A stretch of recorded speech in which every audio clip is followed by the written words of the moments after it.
As far as the guy's not practicing today, Chris Jones has a groin spasm. He won't practice. Pacheco with quad contusion.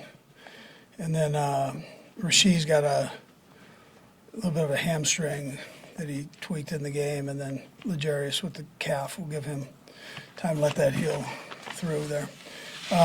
Look forward to the challenge of playing the Chargers. Giff has been put in that position as a head coach. The guys are playing hard for him, and that's we got to have a good week of preparation. I'm gonna go ahead and Pat won't play, so Blaine will take over at that spot, and then we'll rotate the other guys in as we go. So, but we look forward to the challenge of getting ready, and we got to make sure that we have a good week of preparation. That time's yours. Coach, you have a couple players nicked up who aren't practicing. Is it best to keep them completely out of the game, or do you want to rotate them in as well? Yeah, I want them to rehab and get themselves ready to go as needed, So, but no difference. Stay aggressive on the rehab part of it, and we go from there. You have a couple guys who are close to like milestones or incentives. Is that a priority this week, getting those guys into those numbers?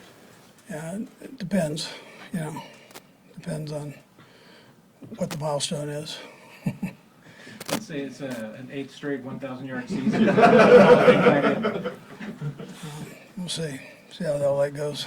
Do they have, what's the conversation like when you have those? Probably one-sided.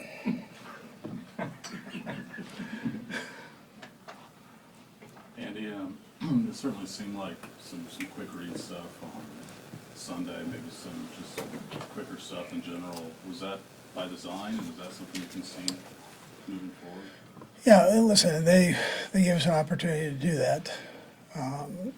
It depends on the defense that you're playing. So they were going to take away some of the deep stuff and gave us a chance to get the ball out fast and do that part. But it just depends on the defense. Andy, will the Dukin going to be up on Sunday? Yes. What have you seen from him in the last year, since training camp? Yeah, listen, he works hard. He works hard every day at working to improve his game. He's obviously in all the meetings. And then I think the training camp time that he got to play was valuable for him. And then the scout team stuff, we try to, if a play is similar to what we run, we try to call it that way and run it that way.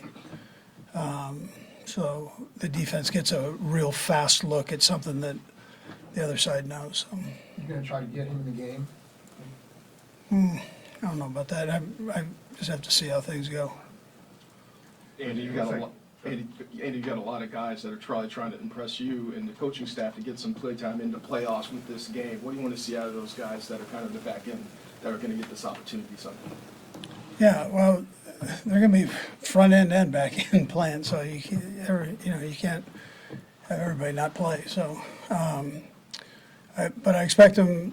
Yeah, it's a way to build your resume in this league, and gives you an opportunity to also strengthen our team as we go into the playoffs with guys with a little more experience gained in a game like this. So that's invaluable. Andy, you've been in this situation before, the game not mattering so much. Is it a little more difficult maybe this time around because your offense is still in flux, or maybe a work in progress? Is it you tempted a little bit more to maybe try to play some more guys? Well, I hope that we played, okay this past game for sure. And I'm not worried about that though. No, I just want to, make sure that we're ready when that time comes, and then this group's ready for right now. So this is not a less important game. It's just different guys in important positions playing the game and playing well. So it's you don't just throw these games out. That's not what we're doing with that. We want to play well. sorry, what's the practice week gonna look like for Pat and guys like him who aren't gonna play on Sunday? Are they gonna get any work, or is this gonna be a? Yeah, they'll get work, yeah, no, yeah. As long as they're healthy to get out there, they'll get work, yeah. How much is your, go ahead. Do you have other guys, whether it's coaching staff in the building, that's sort of devoted to maybe whether it's self-scouting, how you treat a bye week? I mean, that's something different than what it would usually be the case. Yeah, well, the important thing is that we get this one where we are good with it. And then I've got some of the assistants looking at the other things, the possibilities. But the guys that are in charge of these different areas for this game are focused in on that and doing that. And so, you know, you want to do well in this game, you want to do well. And that's how we go about it, yeah. I mean, that was kind of what I was curious about too, was just how much resources do you dedicate to looking towards next week, knowing, you know, there's 5 different teams that you can face? Yeah, well, a couple of the possibilities you already know. So you can spend less time on that, but these other guys that are doing that are capable of doing that. They're in that position where they stay ahead every week for us anyways. So now they've got a couple more teams that they have to stay ahead of.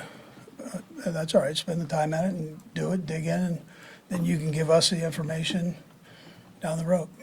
But that's what they do anyways, you know, the quality control guys. Coach, you speak about the milestones of the players. This is your 18th 10-win season, of course, with 2 different organizations. I know you don't like to talk about yourself, but No. how often do you look back at your accomplishments in this league? Yeah, I mean, I don't look back. That's dangerous in this business, Yeah, you know, sure. very dangerous. So I look forward, and someday when I'm done, I guess then I can look back. But Yeah. the only time I look back is if there was a good play back there that we want to use coming up. You know? So, but that's about it, yeah. Couple more guys. How about Blaine's season? We obviously don't get to see him much, we don't see him in practice at all, but Yeah. and we're gonna talk to him here in a minute. Yeah. But, Yeah, sure. thought of Well, Blaine. he works so stinking hard in practice. It's great to have that opportunity to go out and play. I mean, he's been a starter in the league, and so you have confidence that he knows what to do and go in there and will do well. But from a personal standpoint, I'm sure he's excited about the opportunity to get in and play instead of going out here and practicing, you know, every day. That's that's what he does. Now to have a chance to do it in a game is great. We've seen veterans over and over being quarterback behind Patrick. How's Blaine been that veteran and a steady voice for Patrick over his courses? Yeah, no, he's done a nice job. You know, he's done well with it. I checked with Chad, and he and Chad have a relationship. Chad thought he'd be good for that position. I didn't know Blaine, like I knew Chad, but he's jumped in and done a nice job with all that, yeah. Coach, for the guys who aren't playing like Patrick, how do you want them to prepare for the playoffs when they're also resting, avoiding injury, and kind of on the sideline? Are they doing more of the mental thing, or what is the key to getting ready for a playoff game when you're not playing this weekend? Yeah, so from his standpoint, he'll look at some of the teams. That's what he does. You're not going to not have that happen. But the thing you got to do, you got to practice. Go out and practice. Do your thing there. Help out the guy. Help out Blaine when he's in there, like he helps you out. And so he's got to make sure he studies this opponent. Make sure he has that down too. And that's what you do.